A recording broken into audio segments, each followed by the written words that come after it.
How to enable or disable filter old notifications. First, tap on the home button to return back to the home screen. And then on the home screen, swipe down at the top to open up quick settings. In here, tap on the settings icon.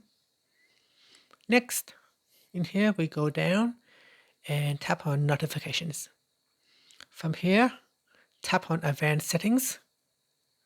Then tap on filter notifications. Now here it says choose what to filter.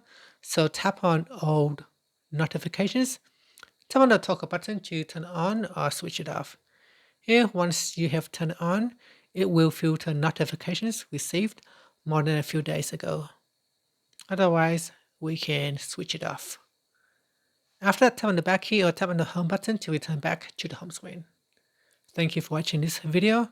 If you find it helpful, please like and subscribe to my channel for more videos.